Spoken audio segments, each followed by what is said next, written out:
नमस्कार, आप देख रहे हैं आरएडी न्यूज। मैं हूं योगेश चक्रवर्ती। पटना के जगजीवन राम शोध संस्थान में एक परिचर्चा का आयोजन किया गया, जिसका विषय था आज़ादी के 75 साल, देश किधर। इस परिचर्चा में देश के कई जाने माने लोगों ने हिस्सा लिया और कई इतिहासकारों ने भी अपना मंतव्य रखा।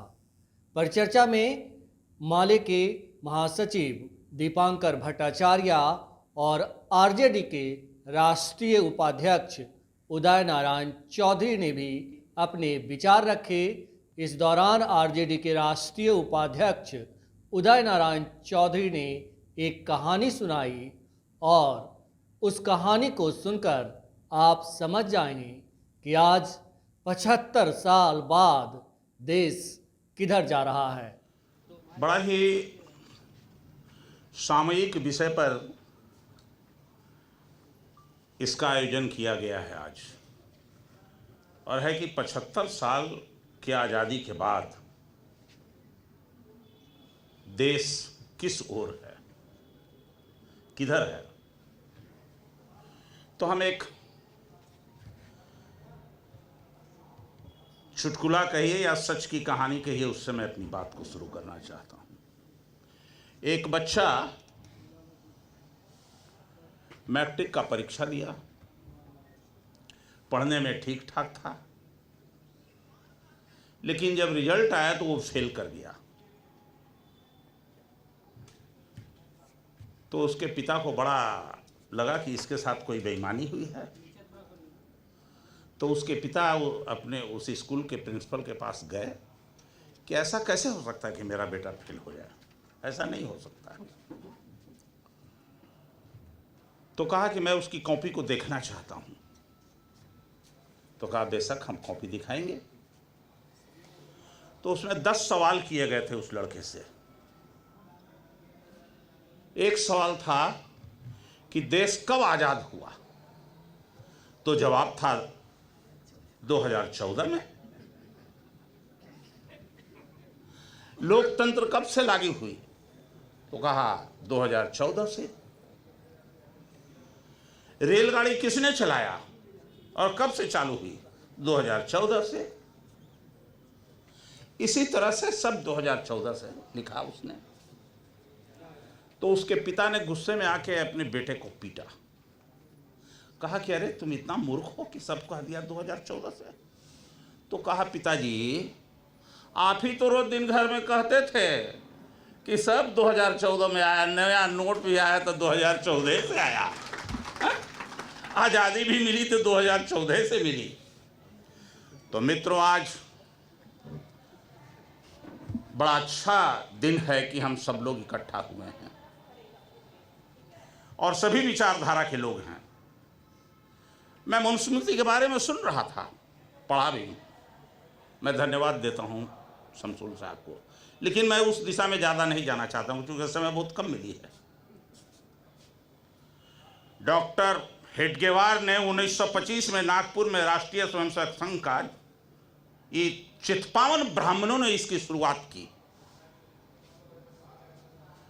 और शायद तत्कालीन समय में ही जो समाज में गैर बराबरी थी, छुआछूत था और इंसान से नफरत का वातावरण था, इसको डॉक्टर भीमराव अंबेडकर ने भांप लिया था। और भांपने के बाद पहली बार डॉक्टर भीमराव अंबेडकर ने 1927 में ही प्रतीक के तौर पर मनुस्मृति को जलाने का काम किया था, और पूरे देश में जहां तहां जलाया गया था। लेकिन बाद के लोगों ने इस बातों को तो गंभीरता से समझा नहीं, और बाद में आजादी के आरक्षण को भी समझ लिया कि ये प्रसादी है। वास्तव में ये प्रसादी नहीं थी। देश के करोड़ों करोड़ बेजुबान जो लोग थे, अछूत लोग थे, उनको मुख्य धारा से जोड़ने के लिए ही बनाई गई थी। लेकिन दुर्भाग्य रहा कि हमारा ध्यान ये सामाजिक गैर बराबरी जो है उसके ऊपर कम गया, नहीं गया। नतीजा हुआ कि 75 साल की आजादी के बाद भी जो देश का सबसे दबंग जाति का आदमी, पूर्वी भारत का रहने वाला आदरणीय स्वर्गीय मुलायम सिंह यादव के पुत्र अखिलेश यादव जब मुख्यमंत्री हुए और मुख्यमंत्री पद से जब हटे, तो उनके, चूंकि मुख्यमंत्री का क्वार्टर तो होता है एयरमार्क, उस क्वार्टर को कितना बार गंगा जल से, गाय के मूत्र से, गाय के गोबर से धोया गया, इसका कोई हिसाब नहीं। और जब पाक हुआ तब उसमें गए हैं। और तो और बिहार के मुख्यमंत्री जीतनराम मांझी को मधुबनी में मंदिर में नहीं घुसने दिया गया। यह है गैर। राष्ट्रपति रामनाथ कोविंद भुवनेश्वर चले गए, मंदिर में पूजा करने के लिए घुसने नहीं दिया, भगा दिया। मैं इसलिए इन बातों को याद दिलाना चाहता हूं। हम अभी नए संसद भवन के समय का बात नहीं अभी ला रहे हैं आपको। ये जो सामाजिक गैर बराबरी है, जिसके ऊपर डॉक्टर भीमराव अंबेडकर ने ध्यान दिलाने का कोशिश किया था, आजादी के बाद लोगों ने यह समझा कि दया से दलितों को दे दिया जाए, दया का पात्र मान लिया गया। और दुर्भाग्य रहा कि दलित लोग भी जो इसमें आगे आए, पिछड़े बहुजन लोग आए,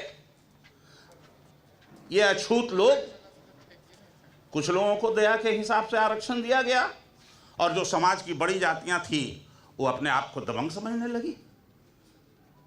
तो दबंग समझने का नतीजा हुआ कि ब्राह्मणवाद बहुत तेजी से फलने फूलने लगा हमारे देश में। और ब्राह्मणवाद जब फूलने फूलने लगा तो हम सब लोगों ने उसको माना भी।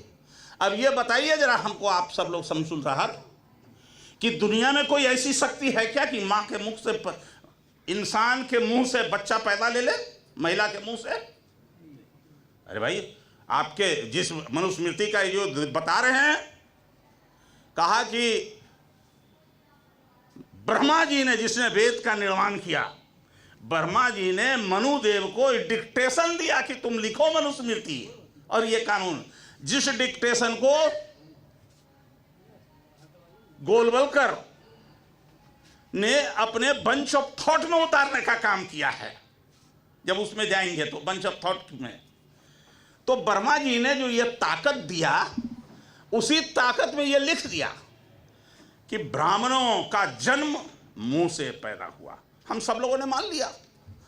आज तो पर्ची निकालने वाला भी आपके कारण। हम सब लोगों के पास ऐसा झूठ का तंत्र फैलाया गया सुनियोजित ढंग से कि हमारे आंख में रतौंधी हो गई है, कैटरेट हो गया है हमको। कहिए कैसे? कैटरेट मैंने इसलिए कहा कि सब कोई जानते हैं, पढ़े लिखे लोग, कि इस धरती पर सूरज पृथ्वी से हजारों गुना बड़ा है। यह सब कोई जानते हैं। कल्पना चावला स्पेस में गई, लौट रही थी, सूर्य के करीब से लौटी, नोक, सुई के नोक बराबर छिद्र हुआ, जो हीट वेव से उसके जल के भस्म हो गई। लेकिन हम लोगों को तो बता दिया गया धरती पर भाई कि धरती पर रहने वाले हनुमान जी वो तो सूर्य के निगल गए थे। हम लोगों ने मान लिया पूरे देश में, और जगह जगह पूजा होने लगी। तो ये सुनियोजित ढंग से मंदिर का निर्माण, ये पूजा अर्चना, और खास करके कमजोर वर्ग के लोगों में इसकी प्रचार प्रसार की गई। और 2014 के बाद जितनी तेजी से इसका प्रचार प्रसार किया गया, तो मैंने कहा उसी को कि हमारे आंख में कैटरेट हो गया है, रतौंधी हो गया है। चूंकि हम लोग तो इन बातों को समझ नहीं। गणेशो जी के दूध पिला दे रहा है, पत्थर को दूध पिला दे रहा है ना भाई। और ये धार्मिक उन्माद पैदा करके जो लोकतंत्र है उसको खत्म करना है, भारत के संविधान को खत्म करना है। और भारत की संविधान तभी खत्म होगी जब यहाँ जात जात में लड़ाई हो जाएगा, टुकड़े टुकड़े में हम बटेंगे। तो अभी तक तो हिंदू और मुसलमान के बीच हो रहा था, हिंदू के बीच में, आदिवासी के बीच में हो रहा है, वहाँ आदिवासियों के साथ हो रहा है, आदिवासी के ऊपर पेशाबी किया जा रहा है मध्य प्रदेश में। ये सब कुल मिलाकर के जब हम देखते हैं तो जितनी तेजी से मजबूती के साथ हिंदुत्ववादी गतिविधियों को आगे की ओर बढ़ाया जा रहा है और धार्मिक उन्माद को फैलाया जा रहा है और पूंजीपतियों के तिजोरी को तेजी से आगे की ओर बढ़ाया जा रहा है, जिससे कि लोगों का ध्यान हमारे और आपके पिछले 10 साल में ध्यान को भटकाने के लिए हमारे ये सब तेजी के साथ, चाहे राम मंदिर का नाम ले लिया जाए या ज्ञान व्यापी का नाम ले लिया जाए, काशी मथुरा जहाँ का भी नाम ले लिया जाए, या फिर से सीमा हैदर को कोई नया लाके खड़ा कर दिया जाए मुद्दों को हटपाने के लिए, ये सब सुनियोजित ढंग से हो रहा है। चूँकि उसने कब्जा कर लिया, हमारे मीडिया तंत्र पर तो पूरा कब्जा कर लिया। दुर्भाग्य से मीडिया तो आप देखिएगा तो एकदम मोदी को भगवान बना के रखा है। तो 1000 साल तो ठीक ही कहा उसने कि हम शासन करेंगे, कोई गलत उसने नहीं कहा। इसलिए कि आज के तारीख में एक आदमी को यह भी कहते सुना कि चाहे जितना महंगा हो जाए पेट्रोल, 1000 रुपये लीटर का नहीं हो जाए, मोदी ये ठीक है, ऐसा भी कहने वाला लोग हैं। लेकिन ये भूल गए हम लोग कि हम गृह युद्ध की ओर भी जा रहे हैं। ये मामूली बात नहीं है जो घटनाएं घट रही है। जब 7 नौजवान मिल करके यूनियन जैक को उतार करके हमारे जहां हम बैठे हैं इससे 200 गज की दूरी पर यूनियन जैक को उतार करके और तिरंगा झंडा लहराने का काम किया था 1942 में, तो कौन है ये मोदी जिसको कि अब नौजवान 1000 को नहीं खड़ा हो जाएगा? चाहे तुम नक्सलवादी कह लो, चाहे आतंकवादी कह लो, मूल आतंकवादी, मूल नक्सलवादी या देशद्रोही अगर कोई है इस समय देश में तो मोहन भागवत का संगठन है, दूसरा कोई नहीं है। बाकी सब तो उसके अनुसांगिक संगठन है। और मोहन भागवत ने कहा था 2015 में,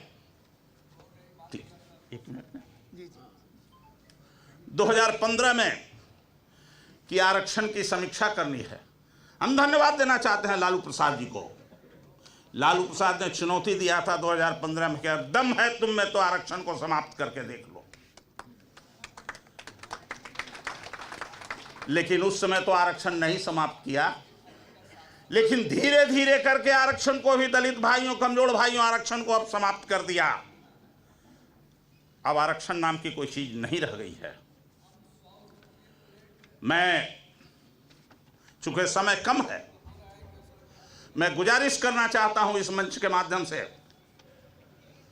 कि हम जब एक नई सामाजिक क्रांति चली, दीपांकर साहब, हमको याद है दुनिया की मजदूरों एक हो का नारा था, आज भी है। और 1967 में जब बिहार में देश में 8 राज्यों में विपक्षी दल की सरकार बन गई तो लगा कि अब समय आ गया है क्रांति का, क्योंकि कांग्रेस के विरोध में उस समय था। लेकिन उस समय जो आंदोलन चल रहा था, और पटना जैसे शहर में अगर कोई कम्युनिस्ट पार्टी कोई जुलूस, धरना, प्रदर्शन का आयोजन करती थी तो पहले से मालूम रहता था कि अब 2 दिन के लिए खाना पानी बंद करके रख लो घर में। यह संगठन था। लेकिन जब मंडल कमीशन आया, लालू प्रसाद आए, बीपी सिंह की सरकार आई, तो मंडल कमीशन के बाद धीरे धीरे करके जो तेवर था तत्कालीन समय का गरीब किसान मजदूरों का, वो कुंद हुआ। क्यों कुंद हुआ? इस कारण पर विचार करना चाहिए। कुंद इसलिए हुआ कि हम आर्थिक गैर बराबरी के ऊपर ज़्यादा ध्यान दिए, हमने सामाजिक गैर बराबरी के बारे में कम ध्यान दिया। नतीजा हम जहां है वहां पहुंच गए, और अब तो धार्मिक गैर बराबरी भी हो रही है। तो आगे आने वाले दिनों में जब तक इस देश से यथार्थ के ऊपर नहीं हम लोग अपनी आवाज को बुलंद करेंगे, सच को सच कहने के लिए, और झूठ को ही हम अगर झूठ की पूजा करते रहेंगे, तो शायद हमको आरएसएस अपने आगोश में ले ही लेगा। और अगर उससे बचना है तो धार्मिक अंधविश्वास के ऊपर भी हम लोगों को कड़ा प्रहार करना होगा। और जो हम लोग यहां बैठे हैं, शमसुल साहब ने गोरखपुर प्रेस की कहानी किताबों के बारे में चर्चा किया। मैं इन्हीं के बात को लेते हुए कहना चाहता हूं आपसे कि घर में सत्यनारायण भगवान का कथा कोई ऐसा आदमी है जो नहीं कराता है? हिंदू धर्म मानने वाले लोग बहुत चंद लोग हैं, मैं मान रहा हूं आपकी बात को। और आप नहीं मानते हैं तो आपकी घर की महिलाएं कहती है करा दो। अरे भैया, मैं उनको कहता हूं कि 50 पैसे में महावीर स्थान के सामने स्टेशन पर मिलता है ये किताब सत्यनारायण भगवान की कथा का, लेके पढ़ तो लीजिए कि वो कथा क्या है। तो ऐसे झूठ की किताबों के बारे में जैसे कि खुलासा शमसुल साहब ने अभी मनुस्मृति के बारे में बताया है, इन किताबों पर भी हमको अपने गांव के गरीब टोलों में, कस्बों में लोगों के बीच चर्चा करनी होगी कि इसका माने और इसका अर्थ क्या है ले जा करके। और खास करके आज जो नया नौजवान पढ़ा लिखा आ रहा है, कमजोर वर्ग के दलित समुदाय का जो लोग आ रहा है, उसको जो 40 साल के नीचे का नौजवान है, उसको देश में जो जुल्म और अत्याचार था, राज्य में जो छुआछूत था, उसके बारे में उसको बहुत ज्ञान नहीं है। इसलिए वो इसको दिल से नहीं देख पा रहा है। नतीजा है कि हम सब लोग धार्मिक अंधविश्वास में फंसते जा रहे हैं। एक और धार्मिक अंधविश्वास में फंस रहे हैं, दूसरी ओर गृह युद्ध की लपेटा की ओर बढ़ते जा रहे हैं। ये जो चोरी हुई असम राइफल्स की, और गोली जो चोरी हुई, आखिर कहाँ गई ये गोली राइफल की जो चोरी हुई, इन सब के बारे में भी विचार करना होगा। तो मैं आज अभी इतना ही कह के, पीछे से अध्यक्ष जी खड़ा भी हो गए हैं, मैं अपनी बात को समाप्त करना चाहता हूं। चूँकि मैं चाहता था कि और विस्तार से बात करूं, लेकिन बहुत ही अल्प समय मिला है। इस अल्प समय में पूरी बात नहीं की जा सकती है, लेकिन मैं आयोजकों को अपनी ओर से धन्यवाद देना चाहता हूं और बधाई देना चाहता हूं कि बहुत सामयिक विषय पर आपने अच्छा विषय को चुना है। चलिए, कोई बात नहीं है, हम होंगे कामयाब एक दिन, चाहे तुम कितना भी जुल्म करो। सत्य परेशान हो सकता है, पराजित नहीं, जिसको राहुल गांधी ने भी करके दिखाया है। बहुत बहुत धन्यवाद।